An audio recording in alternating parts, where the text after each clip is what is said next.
The community's most toxic personality, CP.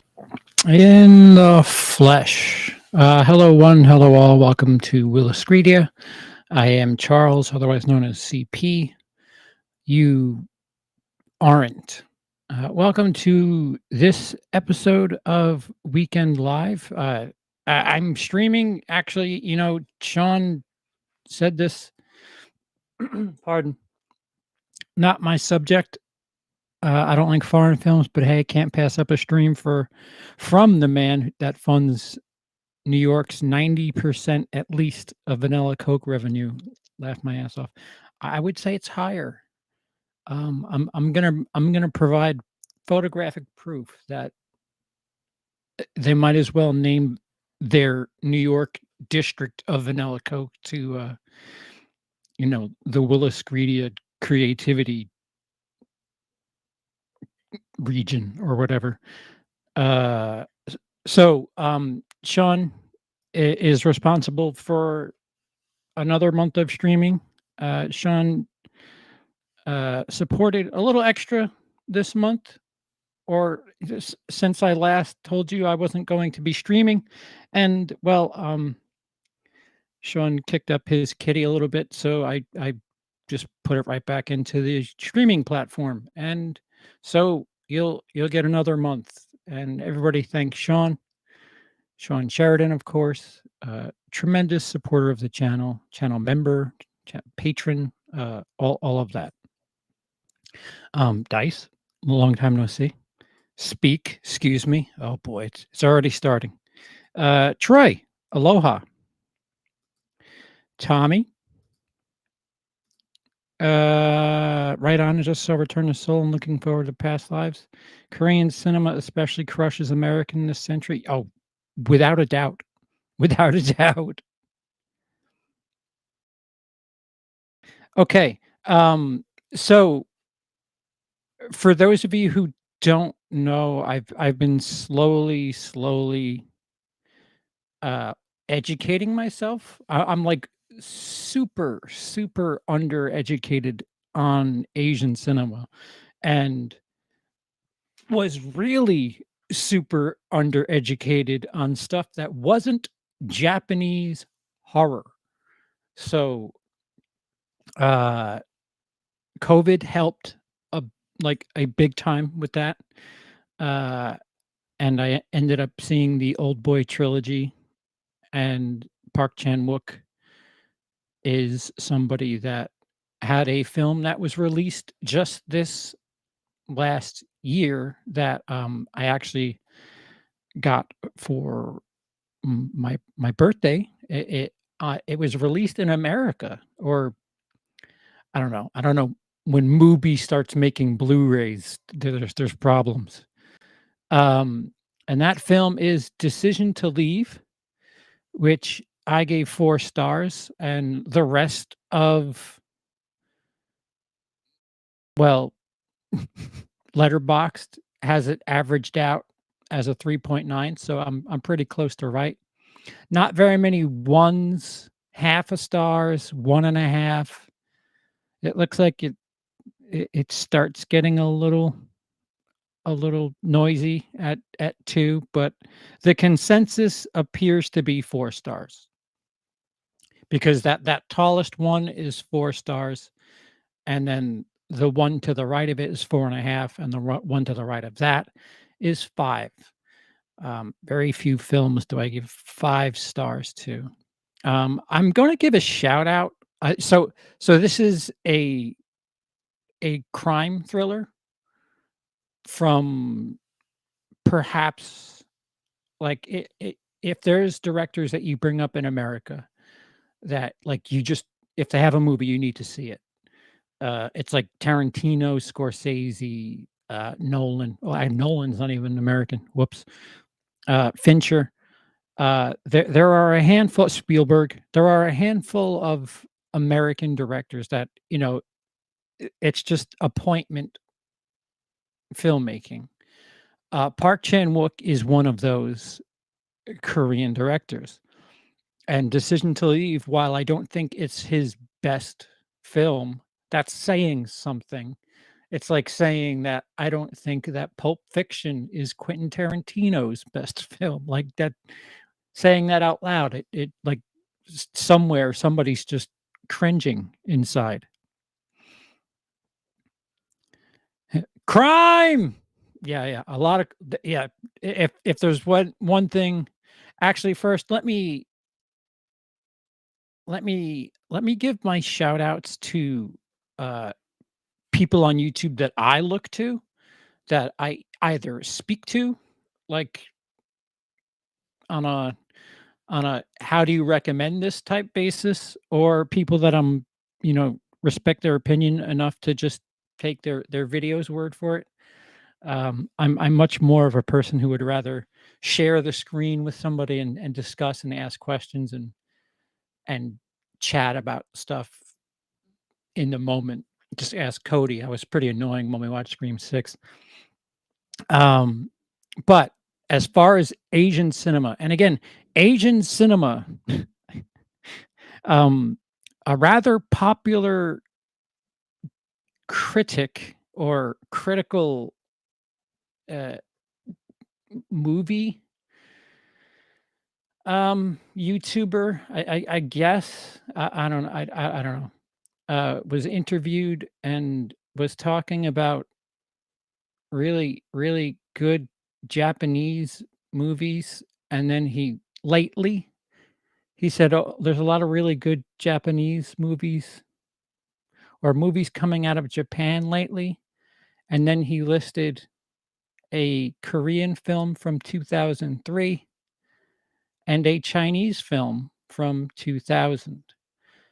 Um, it needs it needs to be understood that Asian cinema includes Japanese, Korean, and Chinese cinema. And some would even go as far as to separate Chinese from Hong Kong.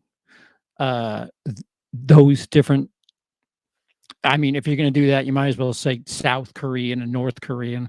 I mean, North Korea, all they're doing is pumping out propaganda. That's it.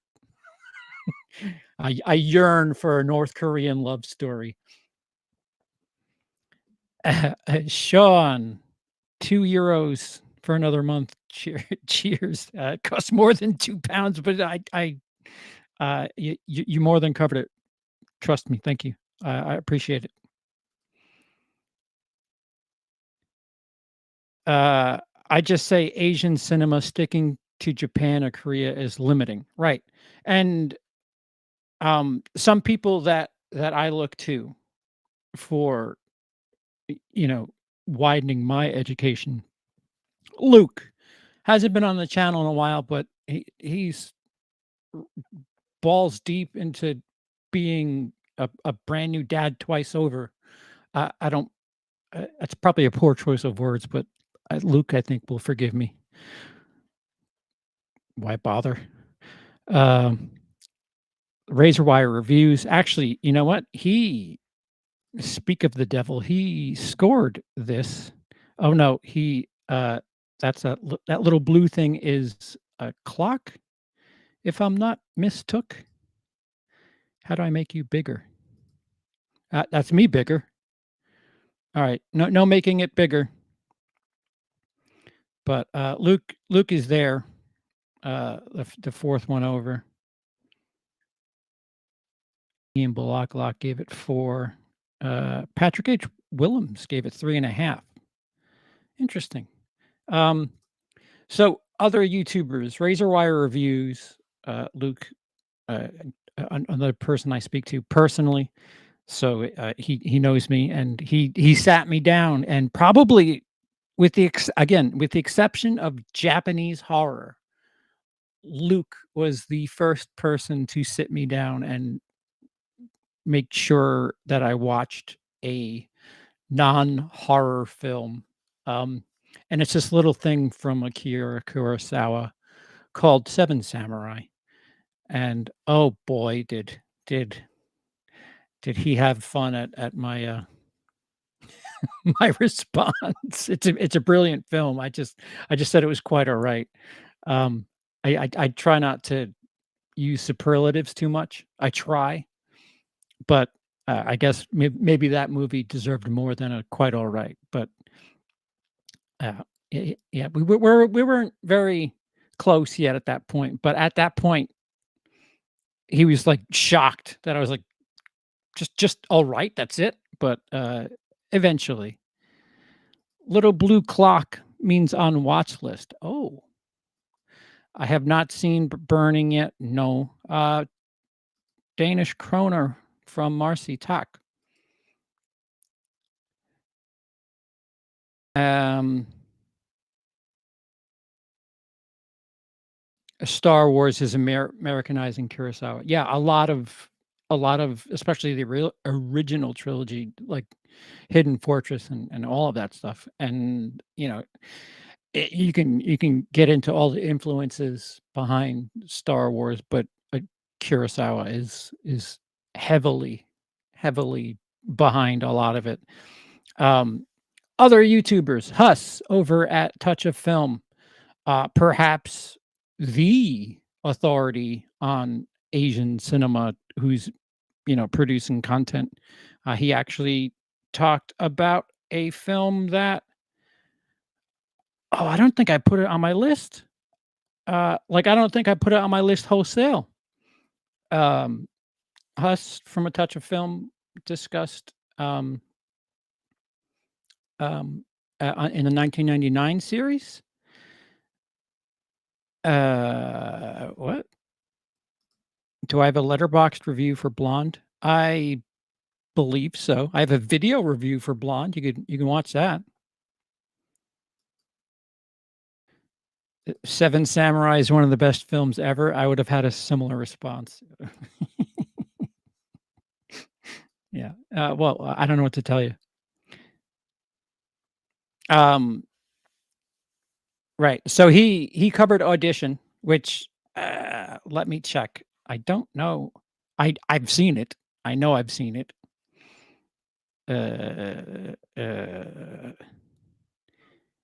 No, I forgot to add it. Yeah, because it would be way higher. All right, so I total, if you're throwing a bunch of movies into the mix, I've seen 34 Japanese, Korean, and Chinese films, and China is probably the least represented of this little basket of movies that I've seen. Not to be forgotten, Trini, Culture Trini, Roger, Channel Dawnstar, they, come up with some really, really good suggestions and they can read basically what mood I'm in, and Trini's been really good about it, and, Trini is basically behind the addition of Bedeviled to Who Would Like That, and Bedeviled is a borderline movie as far as Who Would Like That is concerned, but it's a struggle, snuggle, revenge movie. So, I mean, that almost feels like it's the the quota for that series. Uh, Asian movie enthusiast is a pretty exhaustive YouTube source as well. Dude knows his stuff. Yeah, um, I'm more than willing to learn. Uh, I I just am talking about people that I know and can explain, what it is I'm looking for to them because I know them as, I know them personally and have spoken to them in DMs and such. I don't have a parasocial relationship with them. I have a social relationship with. I talk to them. Um, Audition is the one I know of. Have not seen it yet though. Oh, that's a horror movie. That's certainly a horror movie. Dice. Uh, Only watched Blonde for the first time last day because of Anna de Armas, but yeah, really harsh to get through. Yeah. Um, Continuing the Hollywood tradition of exploiting Marilyn Monroe. who is not Asian. So, um, yes, I have a we exchange words relationship. So the three differences between the styles of cinema from what I've interpreted from 34 movies, mind you, and barely any Chinese films, is of the movies I've seen, and I'm not trying to, like, generalize or sound contemptuous towards any of anything I'm talking about because I'm quite turned on by something else to look forward to, and the only thing that I really, really wish, is I spoke the language because, it's hard for me to read, with my neurological condition. It's hard for me to keep up, because I'll miss stuff on screen if I'm reading and if something fast is happening, it's very hard for me to keep up. So the only negative I would say is that I don't speak these languages and it's very hard, and damned if I watch a dubbed version of any of it. I would really need to be in a situation where, you know, okay, all right, you tell me what you're saying, for me to watch a dubbed version, but yeah, if that's the only way that you can get yourself to watch some of these movies, by all means, do it. These are very good movies. When people talk about, somebody said it earlier in the chat, Korea is making far better movies, like pound for pound, in the last 15, 20 years than America is. Easy, easy. You can go right back to uh, Parasite, which won international and then still won Best Picture.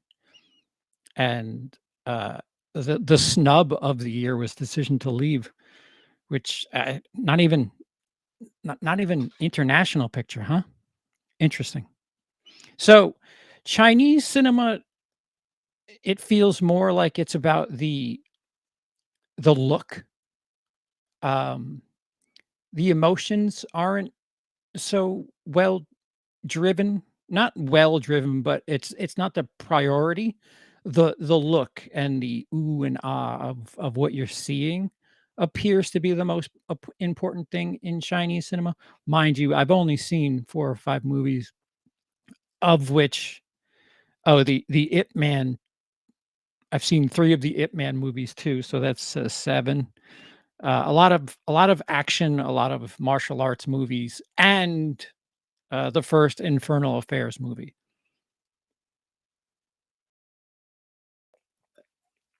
And, so far, what I've taken from Chinese cinema is they're more, concerned, uh, with getting the look. Like, that is the most important thing to them.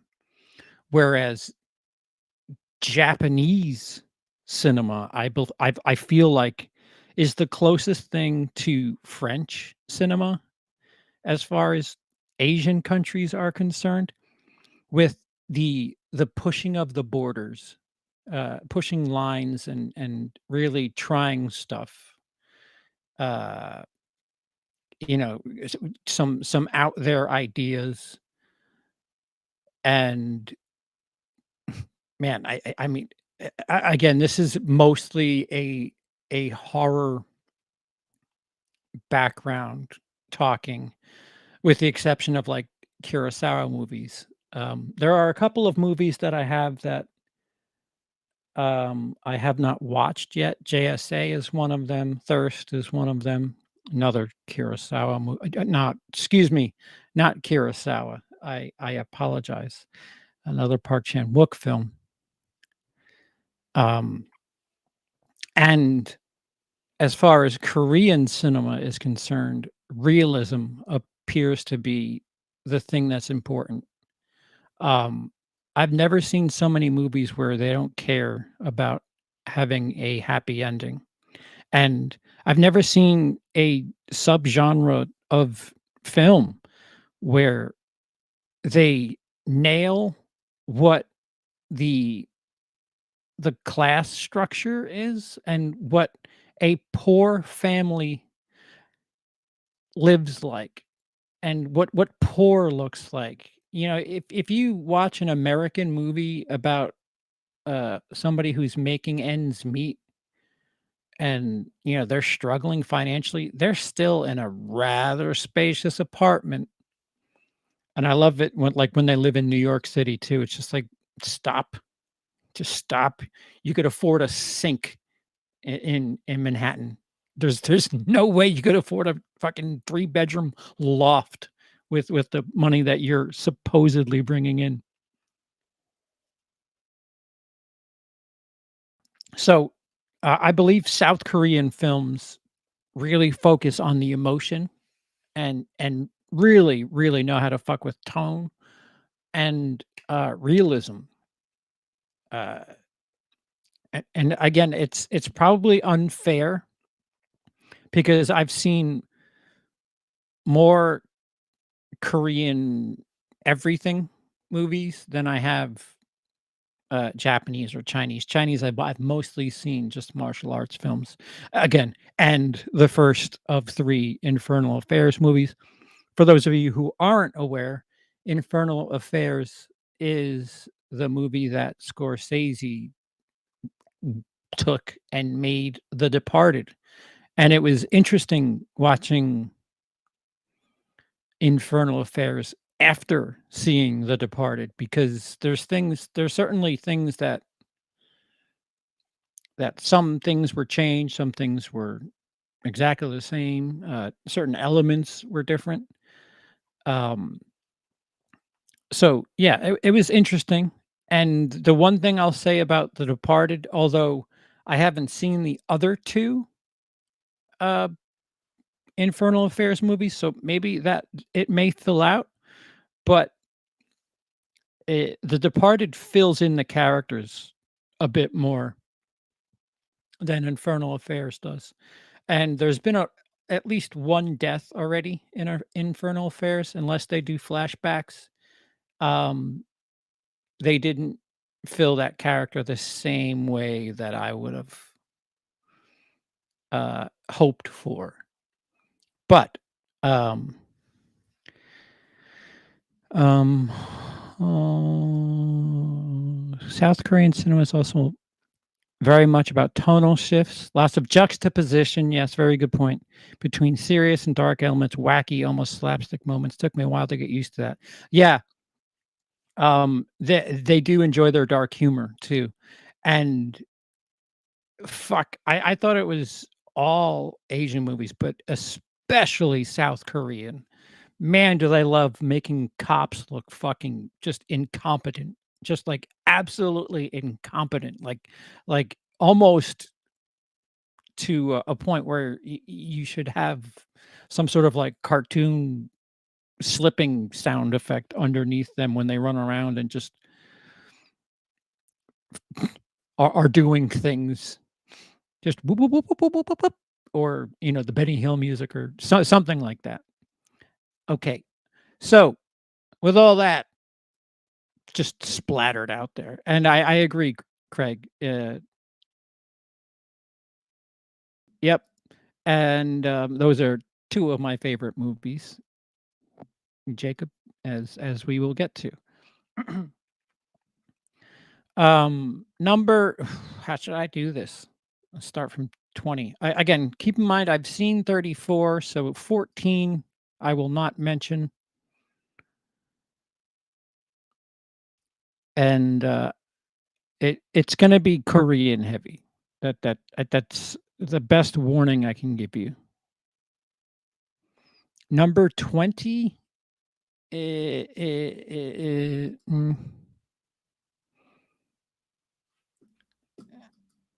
a minute. Um,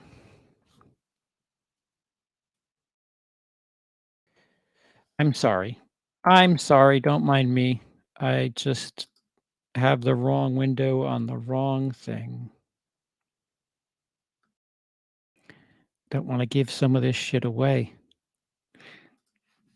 Okay, number 20, The Gangster, the Cop, the Devil, which is from 2019. Uh, if somebody told Dinker about this, man, it's a movie that's recent that is not from Japan. At least it's more recent than Old Boy. So, um, he put Jason Lives number 20, shot and quickly trying to fix it. No, so this, this is an interesting. I'm telling you, Korean movies, they moral ambiguity is just fucking all over the place with Korean cinema. The synopsis is Don't Let the Devil Win. After barely surviving a violent attack by an elusive serial killer crime boss, Jang Dong Soo finds himself forming an unlikely partnership with local detective Jung Tae So, mhm, to catch the sadistic killer simply known as K. You can recognize that face. That dude might as well be The Rock for South Korea because I recognized him as, hey, that's the dude from the Train to Busan movie. And then the more I watched Korean cinema, the more I was like, hey, this dude is in a lot of movies. No, I gave you a shout out before, Trini. I didn't say K-pop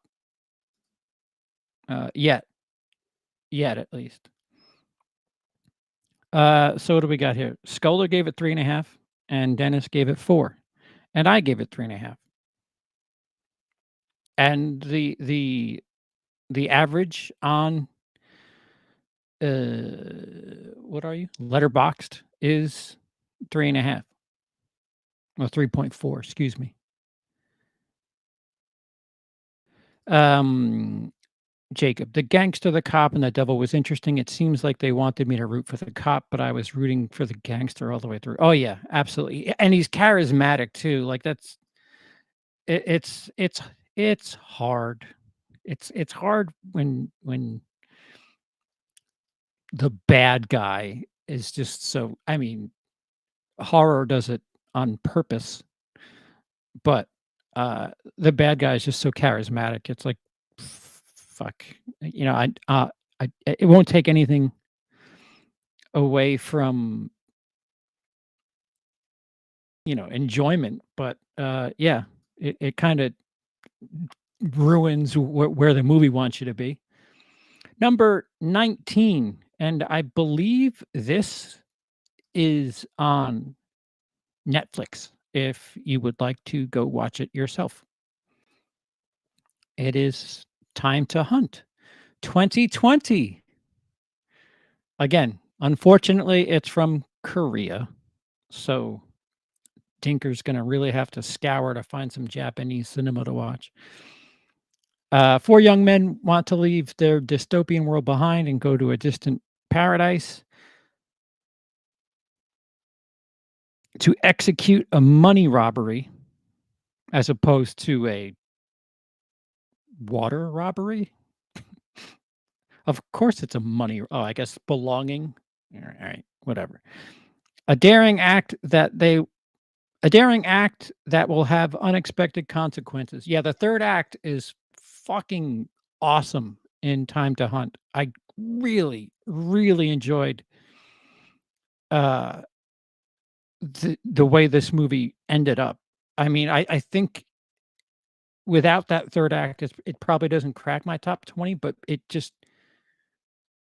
really, really just got more and more intense, infectious. I really was getting into it, and yeah, I don't know. Sculptor gave it 3.5 stars. I gave it 4 stars. The average is 3.3. All right, so I'm a little exaggerating here. I'm a little too high on it, judging by the Letterboxd average.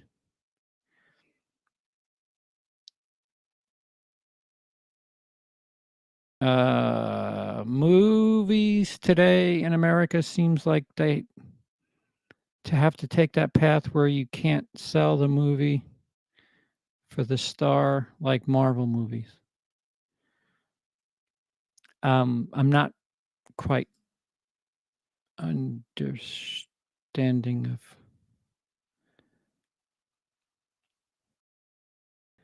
Song Kang-ho is a big South Korean actor. Oh, are you behind? Am I that fucking delayed? Am I behind? Wait a minute. Yeah, no, he's like in everything. Every time I threw something on, I was like, "Geez, again?" Time to Hunt is messy but worth the watch. I think I gave it a 3 or a 3.5. Well, it's not on my thing unless you blocked me. Um, okay, so that is 19. Time to Hunt. 2020's Time to Hunt. And I believe this is a joint venture between Japan and Korea, South Korea. It's 2015's Assassination. I follow you, Jacob. I need to know what to write. So, of course, I follow you. I'm kidding. Uh, I I'm not from Florida. I don't do things like that. Um, so this takes place in Japanese-occupied Korea. 3 freedom fighters are assigned a mission to assassinate a genocidal military leader and his top collaborator. But the plan goes completely awry. They spelled awry weird. Um, so just for future reference, if I say something and it sounds wrong, I'm doing it on purpose. It things go completely awry amidst double crossings, counter assassinations, and shocking revelation about one of the assassins' past. Yeah, this I, I if this is what action is for uh, Asian cinema, I'm on board. Uh, the the pacing in the beginning was a little uh, a little sluggish, but once things started popping off, I was really, really, really on board with it. And a lot of people on Letterboxd like this more than Time to Hunt. So what the hell do I know? Uh, I love the movie Qui-Gon. I'm not sure if you talked about it yet, but I love that movie. Um,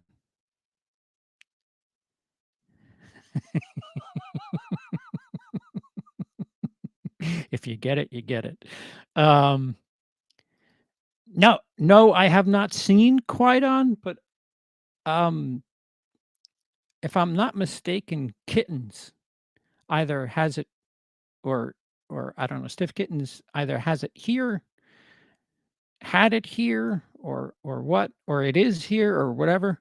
Um, it's been under my roof at some point. I have not watched it though. I've heard that's another Japanese horror film though, if I'm not mistook. CP, have you seen any Korean or Japanese war movies? Does this not count, Trini? Um, I have JSA. I haven't watched it yet.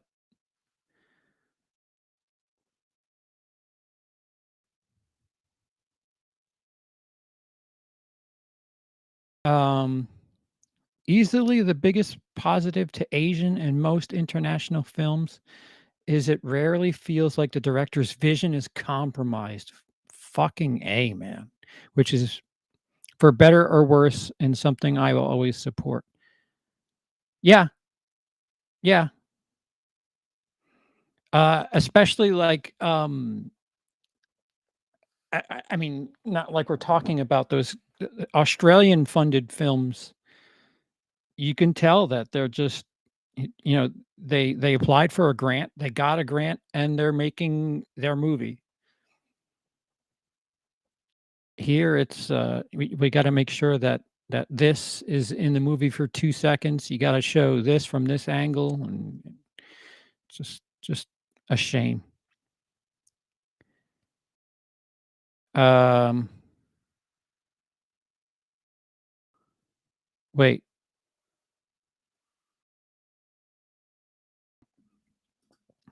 when I see Song Kang-ho in a movie, a wave of relief washes over me, if nothing else. He will be great whatever the movie he is. Yeah, no, he's extremely, extremely charismatic. And I didn't know he was in JSA, so maybe I really should get on that. Kwaidan is a gorgeous horror anthology. Okay, that's my pull quote right there. Thank you. Does John Woo count as making Asian cinema? Yeah, yeah.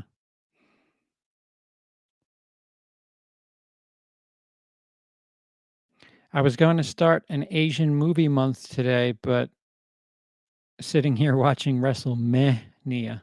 Is it still on? Wait, what? It's Saturday. Why is WrestleMania on a Saturday this year? Are you April joshing me?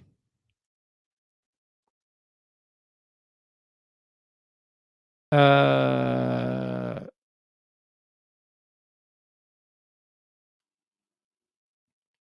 all right, you guys are talking about. I haven't seen the host, so don't.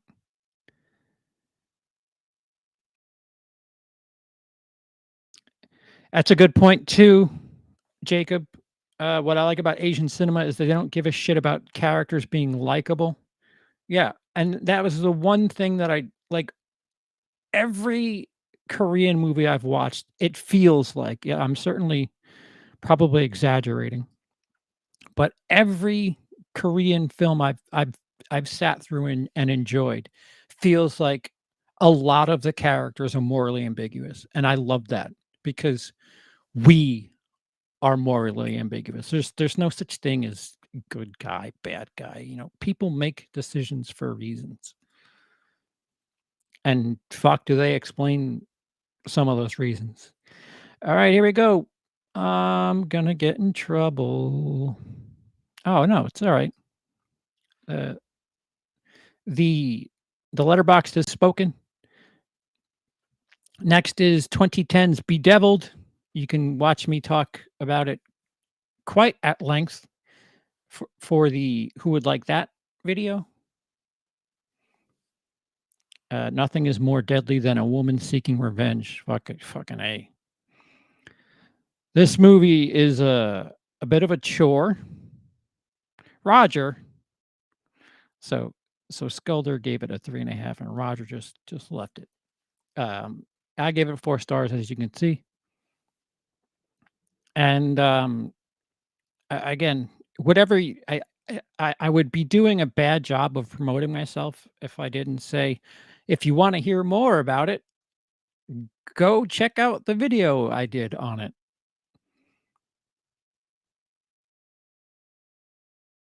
I thoroughly agree, Trini. Just absolutely wholeheartedly. That movie is incredible. It's such a chore. And like just the climax is is just so out of control. Everything that happens in the 3rd act, and to know that, like, it's a fucking slasher premise. They're stuck on an island, and, that's not really a thing. That's not really something that you really need to concern yourself with. It's not something that enters your mind, that they're stuck on an island, and for them to leave, they need to call a boat. until shit hits the fan, and then, "Oh, we need to call the boat because things have gone south." And, yeah, it's like, the most simplistic slasher or, maybe even horror trope, isolate people and watch them run.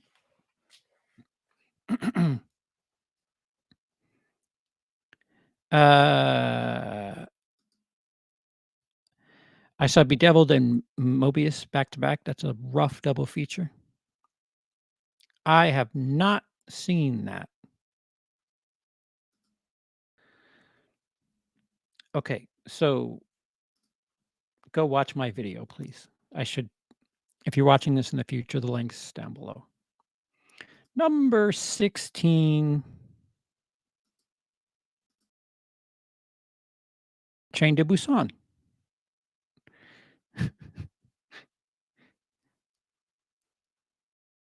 I'm trying to think how many of the Korean movies I have it is there's a lot.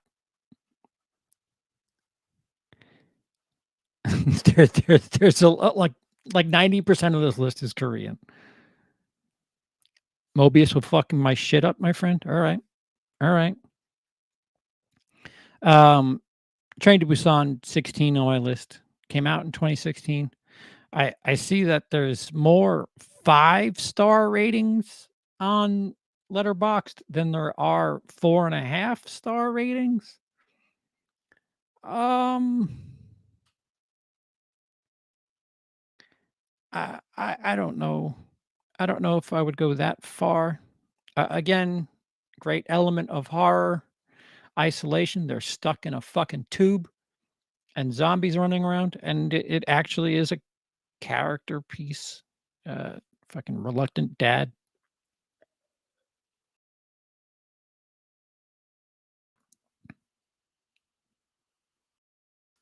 You're watching in the future, but shush about it? Oh, okay. Well, Train to Busan, holy shit, everybody and their mother's seen it. Luke gave it 4.5. Roger gave it 5 stars. Bearded Movie Guy, 4.5. Bob, 4.5. Skulder, I don't know if anything other than 3.5 works for Skulder. Is that all you judge Skulder? Skulder's all of his rankings are 3.5. Luke gave it 4.5. Adele from Roll Credits kind of fell off the face of the earth there. 4.5. Dennis, 3.5. All right, maybe my 4 stars is tame. Shit. All right. Too low on the list or high or whatever the fuck. Hey, you guys want to talk about a movie that isn't Korean at number 15? It's Hunger Games. No, it's Battle Royale. The movie that does Hunger Games way better. At 15. Eh, fucking hell. Again, like what I said earlier about Japanese movies, who would think to have a premise like this where the Japanese government just captures a class of school students and makes them just fucking kill each other? Uh, and forces them to kill each other under the Revolutionary Battle Royale Act. And it's like anybody who watches Hunger Games and then like says, "Here's what Battle Royale got wrong." No, Hunger Games got to improve on Battle Royale, and Hunger Games was, made for teenagers. Battle Royale was just fucking just horror. Like, it was just made like, yeah, government can fuck your shit up. That was kind of the message, and Hunger Games took a little. Oh, well, yeah, 1,000,000% more like it. Hunger Games ripped it off.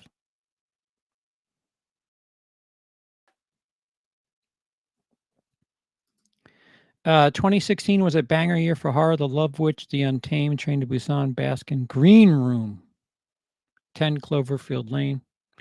Yeah, and I was getting separated. I was in Denmark that year. Woo! Oh, no, wait. I started being in Denmark in late 2016.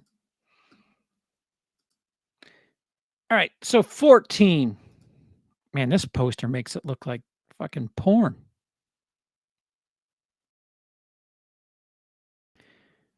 Shout out to Stiff Kittens for sending out the DVD of this. It is the 2010 remake of The Housemaid, which the 1960 original is on its way to me. So I will be able to judge just how much, I try to watch movies with a bit of eraser brain when I know that I'm watching the thing that was a remake first. Kinda like when I watched Infernal Affairs, it was you can't completely just divorce what you memorized from your experience, but, um, I've been told that they're both rather good, but obviously, there's purists for the 1960 original. Scorsese, like, really sings the praises of the 1960. And sure, there you go. I prefer the original, but both are excellent. I haven't seen the original, it's on the way. I will let you know when I see it. When opportunity knocks, answer your own risk. At your own risk. A man's affair with his family's housemaid leads to dark consequences. Yeah. I that poster made like that's like Skinamax. It's way more than that. It's not a movie about a dude blowing a shirtless dude. Like, seriously, it's quite entertaining. That is the whoever marketed this movie, I mean, unless that's what moves units over there. Such a weird choice, like, to have that be the poster.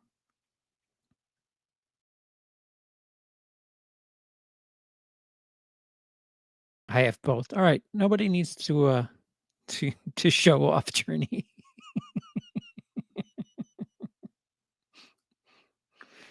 Number 13, and sticking with the Korean theme, The Man from Nowhere, 2010. 2010 was a really powerful year for Korean cinema as far as I'm concerned, I guess. Nothing to lose, nothing to compromise. His only friend called him the man from nowhere. I'm not saying names. A former special agent becomes a loner after losing his wife in a miserable accident and lives a bitter life running a pawn shop. He only has a few customers and a friend named Somi. No, I'm not doing names. A little girl next door. As he spends more and more time with her, he gets attached to her. Then she is kidnapped by a gang, and he tries to save her by becoming deeply associated with the gang. Yeah, um, it's been a while since I've seen this one. I mean, it's sexually charged, but that's not what defines it. Oh, you're talking about, um Wow, bold statement, Trini. The Man from Nowhere better than Leon the Professional. Very similar. I'll give you that. They're certainly in the same conversation. Yeah, the knife. There's a great climax. I didn't mean to kind of give some of the store away there, but yeah, it is a very good job, Trini. If you like Leon the Professional, The Man from Nowhere is certainly something you may want to give a ganders.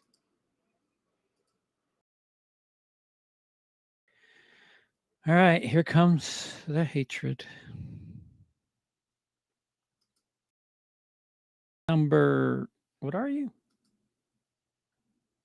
Number 12 on my list. Memories of Murder by Bong Joon-ho. Um, it's brilliant. I don't ever want to watch it again. And that is something that counts in a negative fashion for me. I own it. Um, you know, I I know. I that so that's how long a delay is, huh? Yeah. No, it's as you can see, I gave it 4.5 stars. It's incredible. It just like Trini said that The Man from Nowhere is better than Leon the Professional, I would say Memories of Murder is better than Zodiac. But, um, yeah, it's another movie that takes place or excuse me, is based on true elements and otherwise known as Bong Joon-ho's Fuck the Police. I don't know what you're talking about, Trini. But yeah. Ah! Shit. How much of that? Yeah, you guys saw it all. I the entire well, fuck it. Just you know what? Fuck it. Here it is. Here it is. Number 11, Decision to Leave, which just came out last year. I a crime drama. Not gonna give that away, like, at all. It's on Mubi, and Mubi made a American or Region 1 Blu-ray for it, so not to disparage a gift, but very bare bones. But the film is quite good. Infernal Affairs, number 10. The inspiration for The Departed, not quite as emotional, not even remotely close to as emotionally charged as The Departed, but you can certainly see why Scorsese was like, "Hey, I like this. I'll do my own."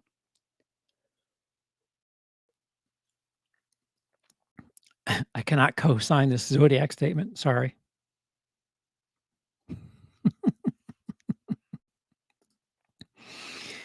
Um, Number 9 is I Saw the Devil.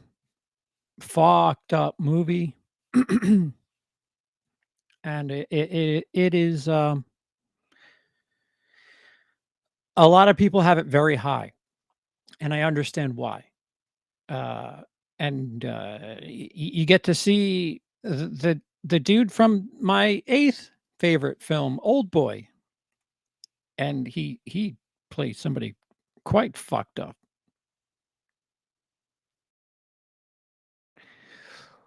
Oh, wow. You don't like either, huh? Interesting.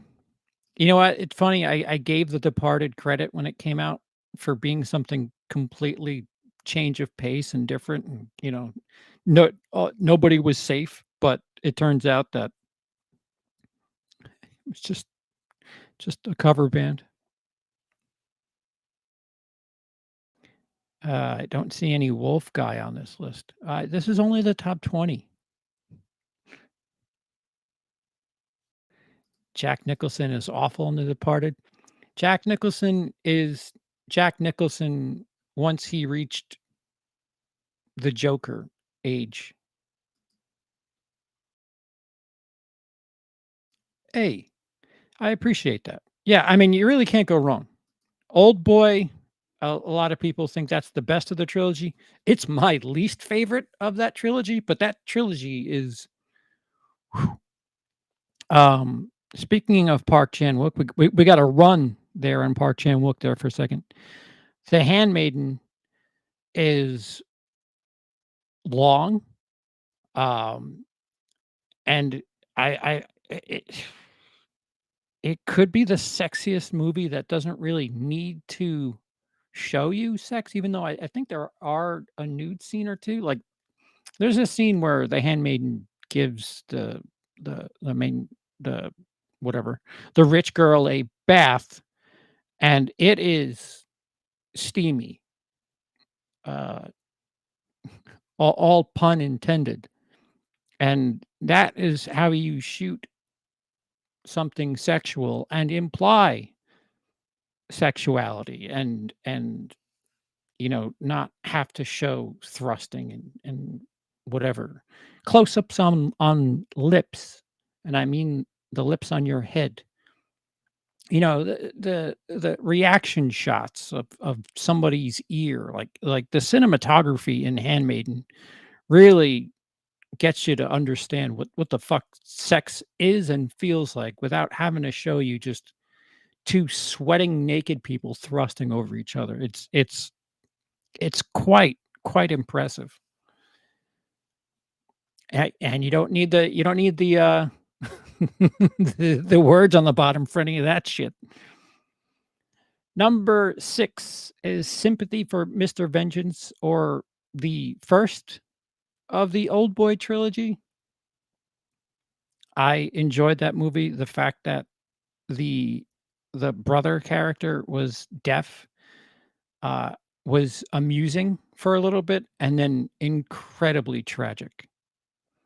Again, South Koreans, and I guess Park Chan-wook more than anybody, they don't fuck around when they just wanna like, they're not about giving you happy endings or happy middles or whatever the fuck. Yeah, yeah, Park Chan-wook can be a list unto himself. He's a whole other level. Yeah,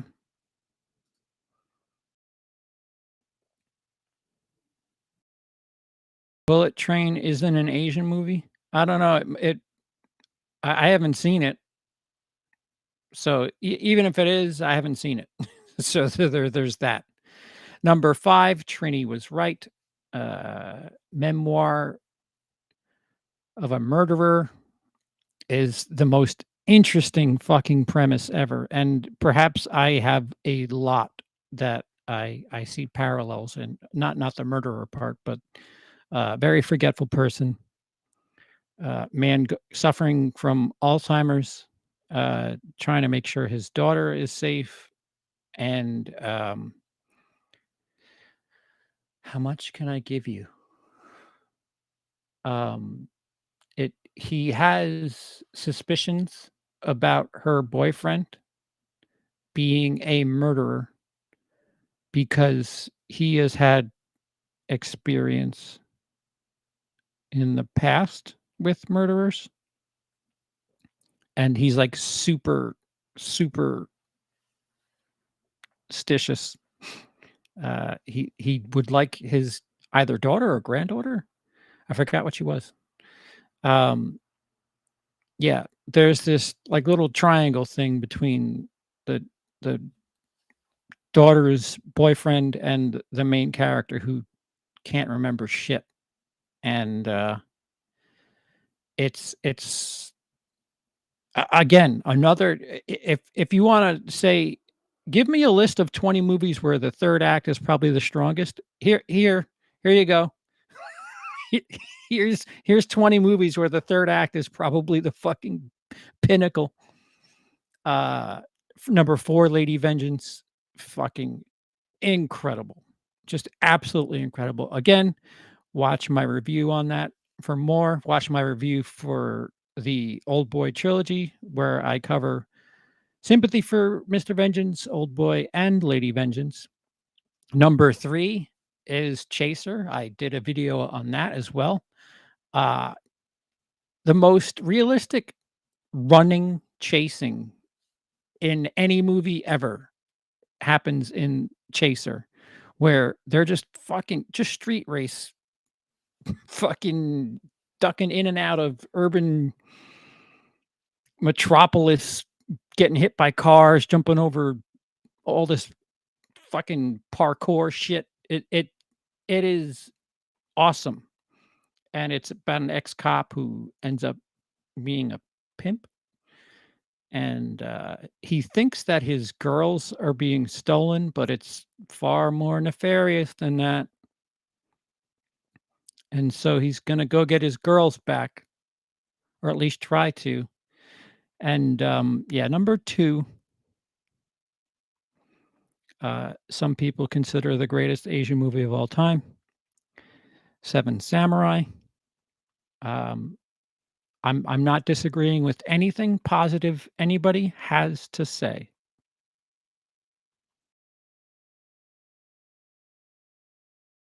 Uh, Marcy, Spike Lee desecrated on the Old Boy name. No. No, I do not think the remake is better. Please watch my review for Old Boy. Oh, Seven Samurai is brilliant. I am thankful for everything. Kurosawa is a genius. It's kinda like the Asian Citizen Kane. Like, yeah, I know this has to be here. Um, but the things that it's inspired has given me more pleasure than the film itself.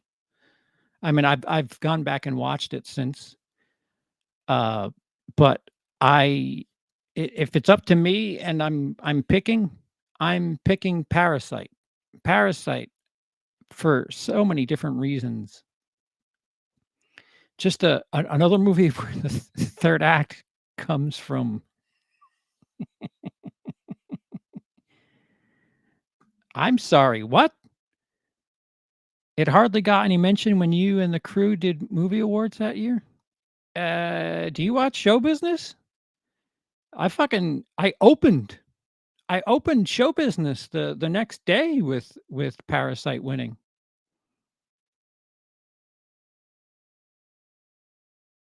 I like Parasite, but probably wouldn't make my top 20. I thought Shoplifters from 2018 did a better job talking about class and poverty. Well, I'm open to learn. That is the the most important thing that I wanna get out there for for this little reading is I've only seen 34 Asian films. That's mostly Korean, mostly Japanese horror, and a couple of Chinese, uh, you know, martial arts films, and the first of 3 Infernal Affairs, which I will end up finishing. Up Danish kroner 17 Tak, Marcy. CP's Asian film ranking number 1, Elvis 2022. I I don't I don't understand what about I'm not sure I understand where your joke is. I hate that movie because of one person. I think you know who I'm talking about.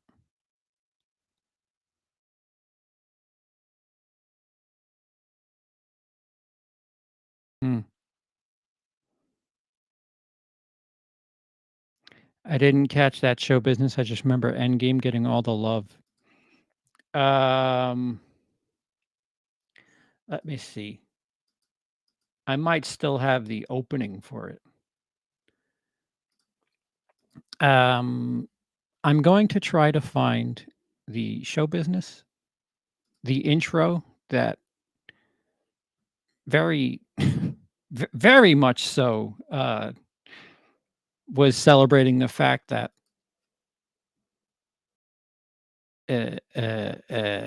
Parasite won on the same day that Robert Storms made an absolute ass of himself. And then the next day, our president talked about, I don't know, stuff that he normally talks about and fucking Sound of Music.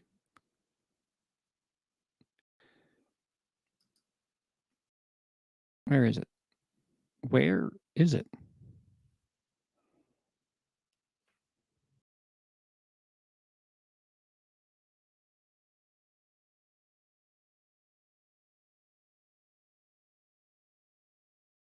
Oh, I found it. I found show business. Now I have to fucking. Oh my God, this goes back 6 years.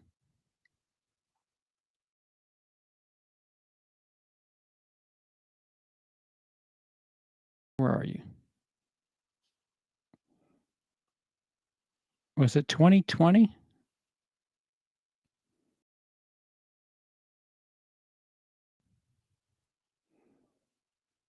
No, I think it was 2019, right? Shit, I can't remember.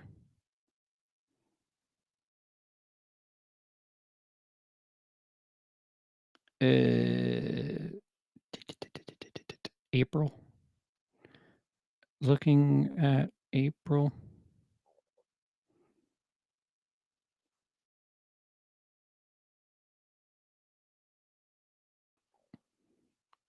So wait, Endgame was getting all the hype, so that would be 2020. The Oscars for 2020. Don't mind me, I'm just trying to find something for the sake of fucking.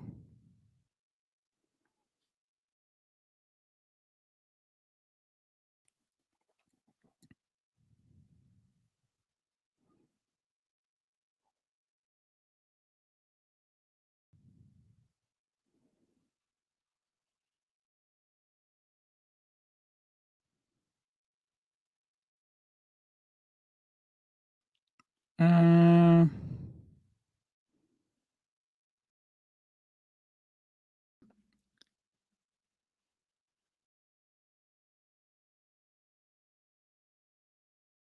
well, I can't find it. We trust me, we did it. I did a cold open with Jane Fonda reading, and the Oscar goes to Parasite, and it was quite interesting.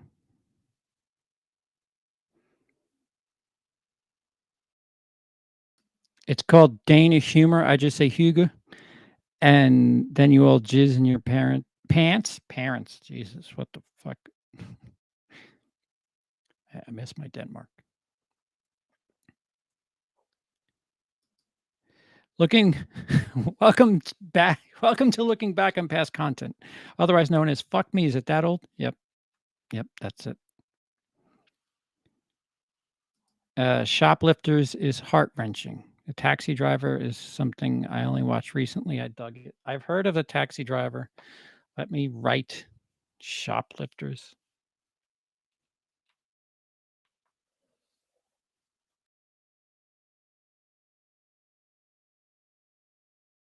Uh, any other suggestions?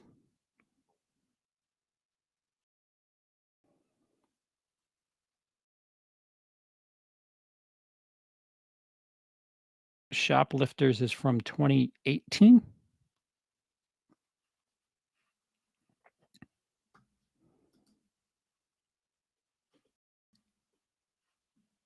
Google is your friend. Yeah, not in that instance. Vampire Night? That sounds fake. Is that real?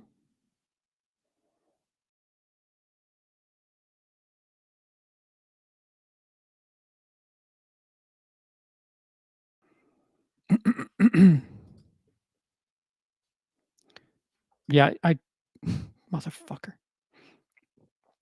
Yeah, just I was gonna say, well, how about Thirst? Tale of Two Sisters. Tale of Two Sisters. I keep getting reminded to watch that. That is Korean horror.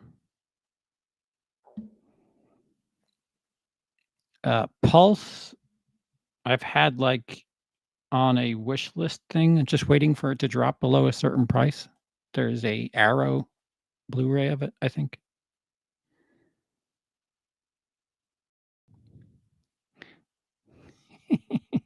Took me back to Yahoo.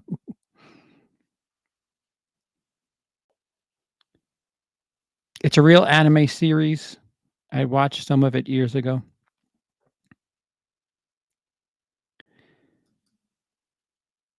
I have a horror movie title to share with you. Vanilla Ice makes a horror movie. He should call it Slice Slice Baby. Ooh. I should have made you pay for that highlight. That is not the best of fake titles. Woof. I'll be doing the dad jokes here. Thank you very much.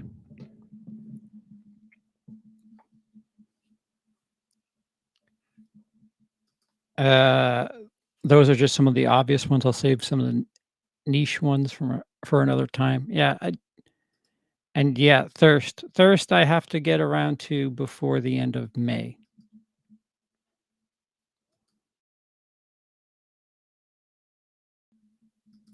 I Am a Hero, Crazy Japan. Oh, fuck. I have to redo the list. One Cut of the Dead is top 20 on my list. How the fuck did I forget to list that? Shit. But yeah, Japanese zombie movies. What the fuck? I'm eyeing that Pulse Arrow Blue 2 CP. So you have the Ringu disc. It's terrific. I do. Um, it's with the missus. The Region B Steelbook, I think, actually, over in England. That is racist, Marcy.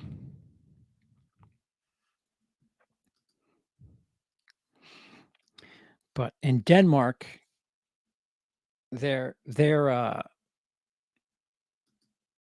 One Cut of the Dead is difficult. Yeah, One Cut of the Dead is a difficult film to recommend because it's a spoiler minefield. Yeah. You just tell them that it's, it's a movie. Just tell them it's a movie and zombies have something to do with it, and just go. Now I'm dead. No, you're fine. You're fine. What I was going to tell everybody was in Denmark, the humor is very edgy, very edgy. But again, in Denmark, everything's free. They pay the most taxes, but number 2 on the World Happiness Index. Number 1 when I got there. I did my part.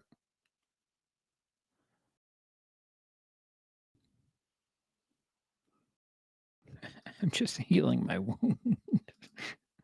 No, what is it?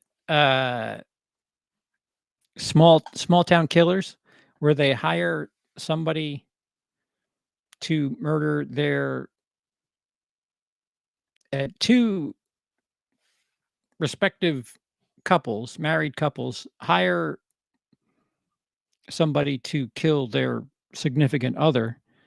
And the person is from the Middle East, is the best way I'll put it. And wow, the terrorism jokes just came flying. And it was just like, all right, I guess you forget that Denmark isn't really punching down with stuff like that. America absolutely is. So that it's kind. There's a bit of a difference. I don't know.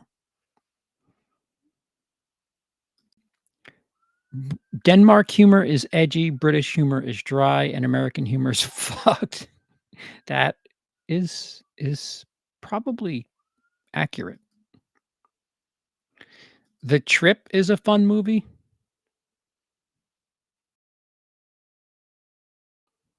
Who which nation of origin?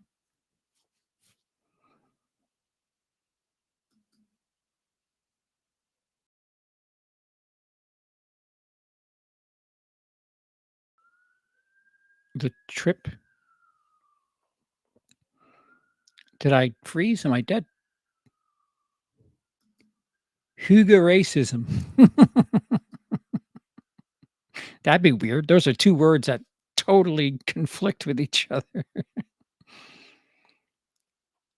Why there's 3 Klassifesten is beyond me, but, I need more. Hey, where'd he go? He fell. Speaking of Denmark, here we go. Checkered Ninja or Turnet Ninja. Norwegian. Oh, fuck. Now I'm gonna have to make a worldwide ranking. Alright, so that's that. I will probably clean this up and Turnet Ninja, that's what he's called. Mhm. Hold one. I've received a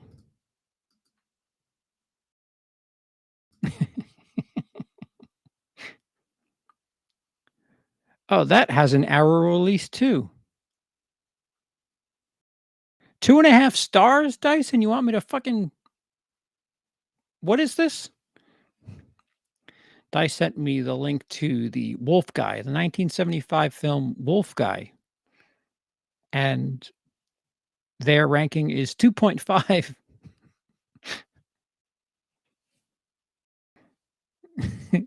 Next time it'll be CP's Asian cinema ranking for real this time. Suffer. Have you gotten the chance to watch any Wong Kar-wai? No, I have not. There's like so many different like it's hard. It's hard to try to be relevant with things that are going on now and pick up on things that are I'm supposed to have seen already. And also there's a fucking, just a ton going on personally that maybe will calm down by year's end, but just a really, really bumpy year. 2023 is probably more so in the next coming weeks and or months. Once it's too hot, that'll be metaphoric and literal.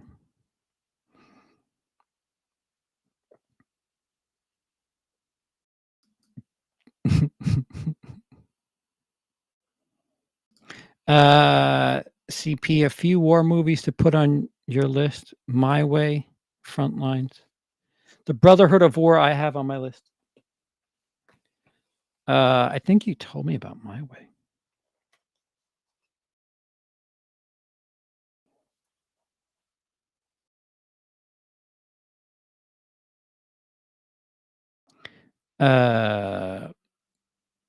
Frontlines.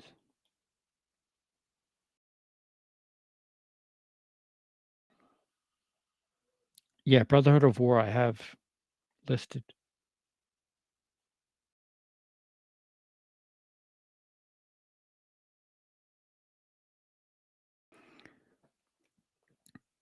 The Host is on my list, yes. And, yeah, so if you are a member, you get to watch this and it's long and tedious fashion. And if you're not, I'll try to clean this up to a certain degree and not make it seem so sloppy. But yeah, everybody thanked Sean for his contribution to the the stream, Kitty. So we were able to put forth yet another month on what are we on? Melon? StreamYard? I don't know. Well, we're going to be streaming again till at least May 1st or April 30th. I don't know. Not Asian, but have you seen Come and See yet? No, no, that's that fucked up movie, right?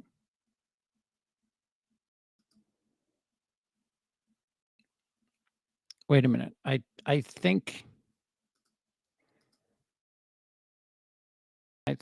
my uncle got it. No.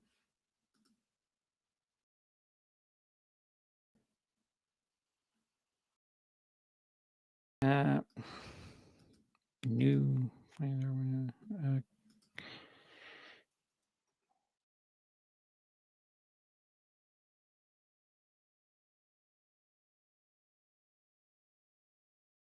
Not. I thought my uncle did. It's a fucked up like who would like that qualifier, right? It's on par with Apocalypse Now. What the fuck? Guys, I have depression. It almost seems like you fucking assholes want me tortured.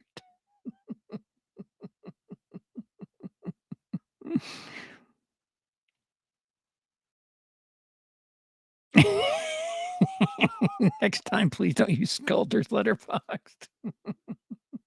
Yeah, I didn't mean to put anybody on blast. Anybody. I think I have a copy from my uncle.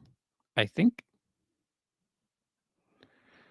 2017 Venice Film Festival? Russian?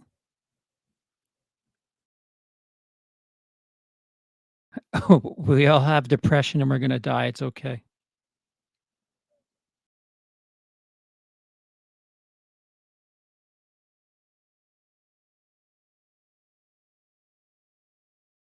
There's no subtitles.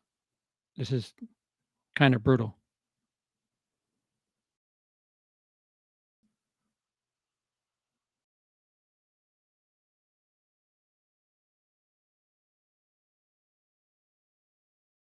Yeah, there's no Does it open with a dude just screaming on a beach?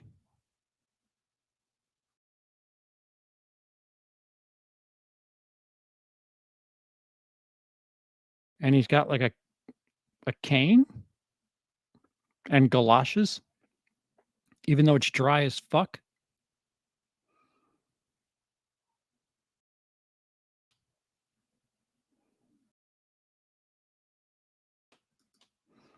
Alright, so Come and See CP's laugh is the cure for depression. Oh, what a terrible, terrible joke life is playing on me. 'Cause it doesn't cure my depression.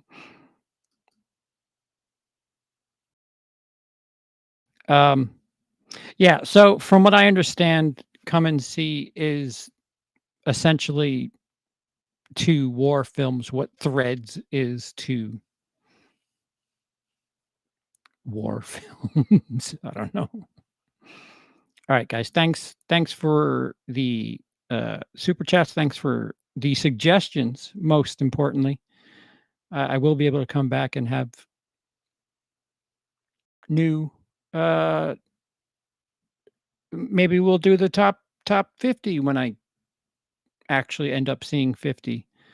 Or maybe I'll when I see 50, I'll see if the top 20 has changed at all, even though I'm certain it will because One Cut of the Dead would absolutely be in my top 10. I fucked up so hard. So hard. Yeah.